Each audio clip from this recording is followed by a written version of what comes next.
Welcome to அம்மா வீட்டு சமையலில் நீ மோமோஸ் தான் செய்ய போகிறேன். நல்லா அழகாக இது போல் நம்ம செஞ்சு எடுத்துக்கலாம்.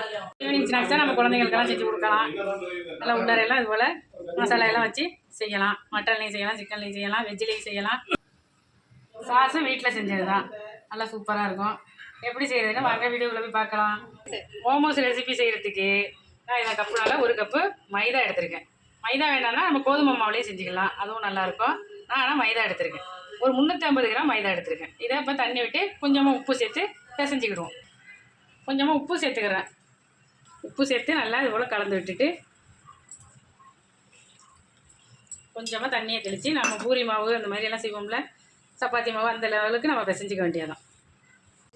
அதில் மீல் மேக்கர் எடுத்து ஒரு 1/4 கிலோ கிட்ட நான் அதை எடுத்திருக்கேன்.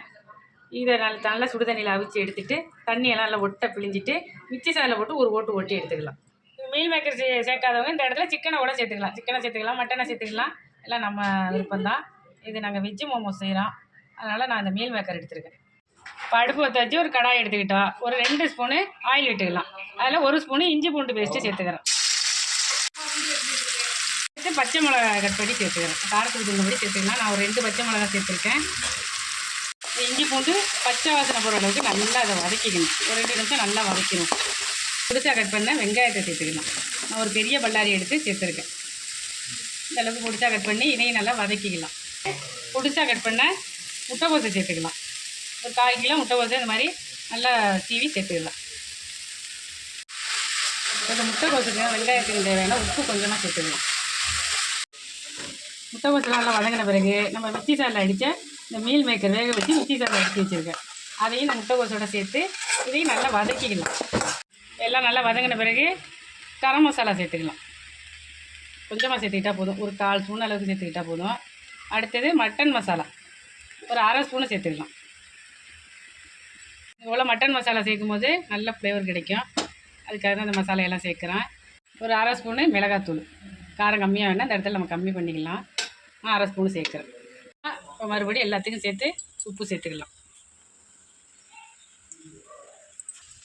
எல்லாம் நல்லா வதங்கின பிறகு ஒரு 1/2 ஸ்பூனு சோயா சாஸ் சேர்த்துக்கிறேன். ஒரு 1/4 ஸ்பூனு மிளகுத்தூள் சேர்த்துக்கிறேன். எல்லாத்தையும் நல்லா கலந்து விட்டுரும். மோமோஸோட ஸ்டஃப்பிங் நல்லாவே ரெடி ஆகிடுச்சு. இந்த அளவுக்கு இருக்கணும்.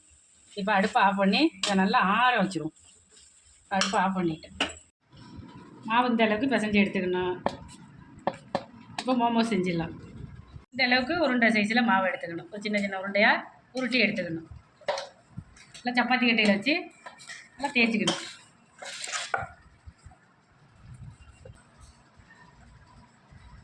நல்லா இது போல் ரவுண்டாக தேய்ச்சிக்கணும். அந்த மைதா மாவை எடுத்து இது மேலே பூரணத்தெல்லாம் வச்சு நல்லா ரவுண்டாக தேய்ச்சிட்டு இது உள்ளார நல்லா ஸ்டஃப்பிங் வச்சு இந்த மாதிரி நம்ம செஞ்சு எடுத்துக்கலாம். நல்லா அருமையான மோமோஸ் நமக்கு ரெடி ஆகிடும். இட்லி பானையில் வச்சு அவிச்சிக்கணும்.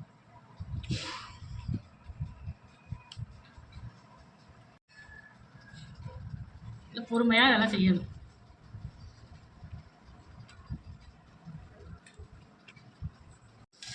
மோமோஸ் நமக்கு ரெடி ஆகிடும். இட்லி பானையில் தண்ணியை வச்சு அவிச்சு எடுத்துக்கலாம். நல்லா அந்த மோமோஸ் எல்லாம் இது போல் செஞ்சு எடுத்தாச்சு. இப்போ இட்லி பானையில் தண்ணியை வச்சு நல்லா கொதிக்க வச்சு வாழை இலையை மேலே போட்டு அதில் இது போல் வச்சுக்கலாம்.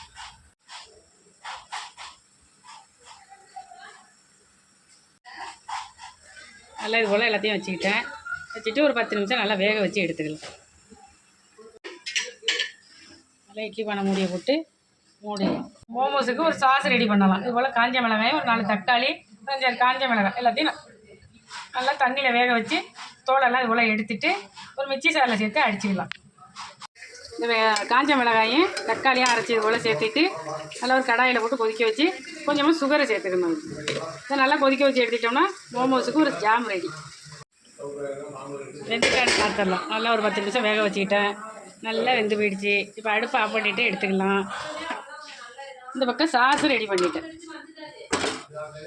லேசாக தண்ணியை தெளித்து இது போல் நம்ம எடுத்துக்கலாம். நல்லா சூப்பரான மோமோஸு நமக்கு ரெடி. சாப்பிட்றது நல்லா டேஸ்டியாக இருக்கும். ஈஸியாகவும் செஞ்சிடலாம். இருக்கிற எல்லாத்தையும் எடுத்துக்கலாம். நல்லா ஆவி வறக்குது.